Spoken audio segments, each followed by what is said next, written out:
Good morning, everybody. It's Nez Lover. My thoughts on Father's Day.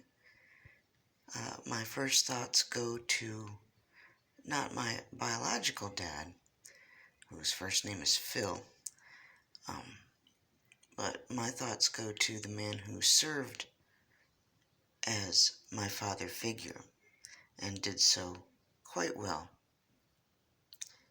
His first name was John, and that was my mother's father.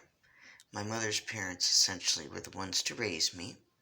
They were Depression-era people, and they did an incredible job teaching me all kinds of survival skills, how to grow your own food, how to everything from hunt and fish to uh, cook and mend your own clothes, and um, just like I said, all kinds of survival skills. Um,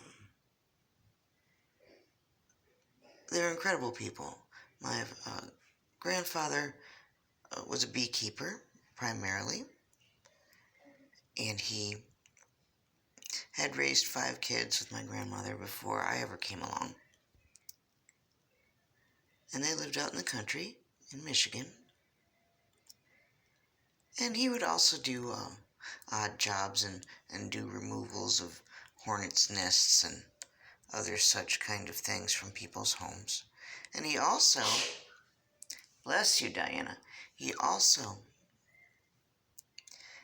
would offer bee stings to people who had arthritis and had other reasons to use the bee sting for medicinal purposes.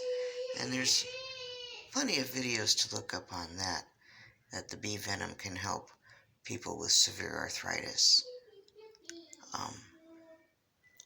But he was an avid outdoorsman, hunter, fisherman. He loved baseball, particularly loved the Tigers. We were from Michigan.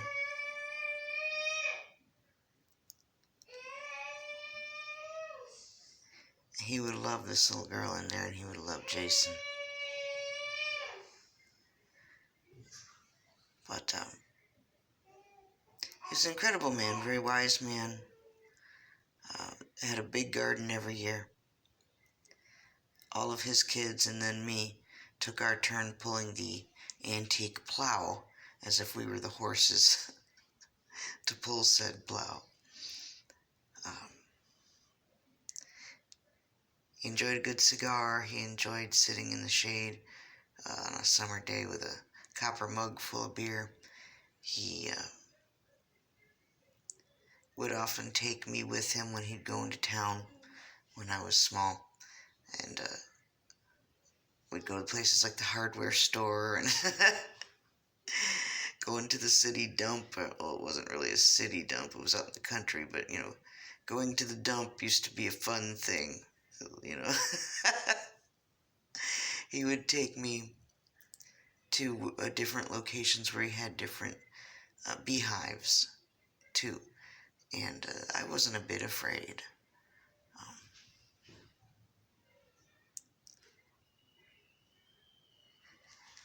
I miss his calm. I miss his sense of humor. He was not a hard man to please when it came to making something for him or cooking for him or giving him a gift or things like that. He was not a materialistic man. Very much an intellectual, did crossword puzzles all the time. Loved Jeopardy. He always loved them, what older person over a certain age doesn't love Jeopardy? But I learned to love it early. He would always be one to, when other people in the family would be all getting ill-tempered and just getting on my case in general, he'd be one to take me aside and tell me just never mind them and be extra kind and loving to me despite whatever was going on. So that's a good way to put that.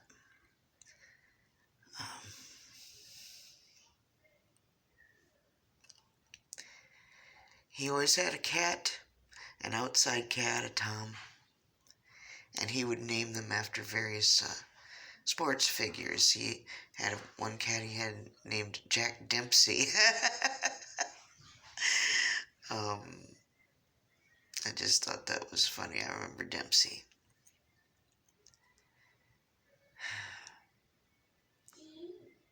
He enjoyed liver and onions.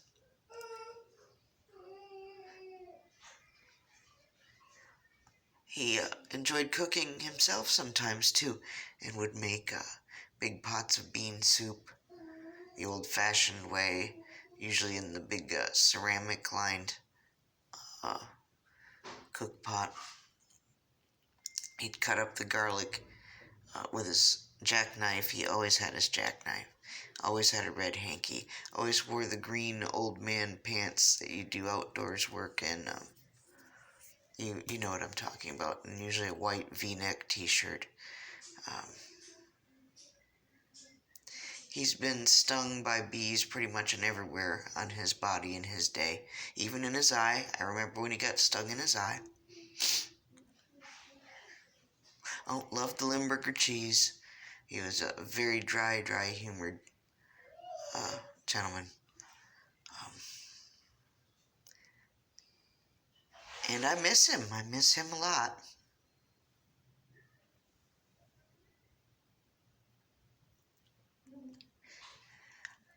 I know he and my grandmother would be beyond um, appalled at how their children are behaving now, especially towards his grandchildren and great-grandchildren. I cared for him and my grandmother as they got older and their health declined. My grandfather didn't want to be in the hospital. He wanted to be at home. And so we had hospice come in.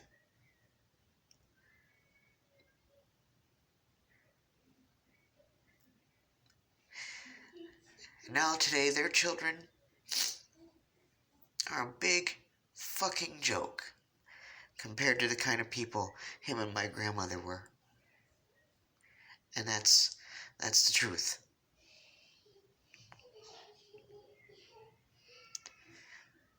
They don't make people like that anymore. So yes, happy Father's Day to my grandfather, John, beekeeper. I used to play a practical joke on him whenever he'd lay down on the couch and tune in the Tigers game on the radio. He'd spend maybe 10-15 minutes tuning it in just right, without static, and you could hear Ernie Harwell and without any fuzz and static. And then he'd go lay down on the couch and be all settled. And then a moment or two after that, I'd go to the room where the radio was plugged in, and there was one of those touchpad light switches, and if you just whispered at it, just barely caressed it, like you do that like button, it would go bzzz, and it would make the radio get all staticky. And then he'd go, God damn it, just and get up and go adjust and play with the radio for another 10 minutes. And then finally get it back in, tuned in right, and then go lay back down. And then I'd give him another minute or two and do that all again. And my grandmother would laugh under her breath and go, that's not funny, laughing the whole time. So I only did that when Grandpa got froggy and had it coming. Trust me, Grandpa could get froggy and have a little bit coming his way. So that's the worst of what I did. But I loved him, and I love him where he doesn't mean his spirit lives on. You know, people don't disappear just because their mortal coils disintegrate and die off. We're all spiritual beings, and we're all eternal. And wherever he may be at right now, what part of paradise or heaven he's enjoying at the moment, talking to whoever, or doing whatever. Um, I certainly want him to know that I love him and I miss him.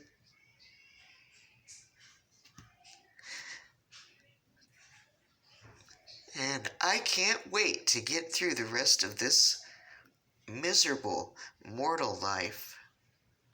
I mean, not that it's not good things in life's not a blessing, certainly it is. But when I mean miserable, I mean the way it has become. With people, hearts growing cold and people turning on each other and families uh, not behaving like families ought to be. Um, I want him to know I love him and I miss him every single day.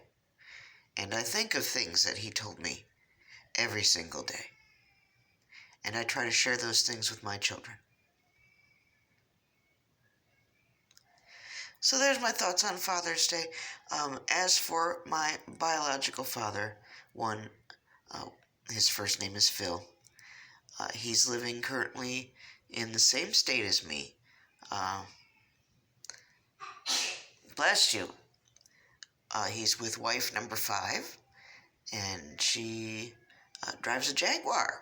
And he opts to spend time with her and her family instead of acknowledging or taking the time to come see me or his grandchildren, Jason and Diana. So that's his choice. I've never told him he wasn't welcome, never told him anything of the sort. So the alarm going off tells me it's time to stop this. Any damn thing to ruin a vlog, you know? Okay. Gotta get going and get her dressed anyway, so. But we don't need to spend a lot of time talking about Phil. Phil's made his choices, and I wish him happy Father's Day wherever he's at right now, too. Maybe someday he'll change his mind and make the right decision to come see Jason and Diana. He hasn't seen me or his grandchildren since Diana was born. So, say a little prayer for him, too, because he needs it. He doesn't quite get everything that's important in life yet. So, hope everyone has a great Father's Day. I don't really talk to Jason's dad all that much, but I might send him a text. And as far as Diana's dad is concerned, I'm sure he can have his own happy day to himself doing whatever it is he wants to do right now. So, and to all the fathers out there, happy Father's Day. To all my friends who are fathers, happy Father's Day. To all the mothers stepping up who are single and alone, having to do it all the job of parenting themselves, happy Father's Day. Because when you're by yourself as a parent, as a woman, you're doing both jobs. And I'm sorry, you are. So, kudos to all the people stepping up, including grandparents, grandfathers who are doing the job my grandfather did. So, sorry about last night. I was exhausted. Looking forward to streaming tonight, 10 o'clock Eastern Standard Time. So I guess I had my own little Father's Day break. I needed it. I was pooped. But God bless. God love. I love y'all. I love you. And looking forward to seeing y'all tonight. Have an excellent, excellent Father's Day.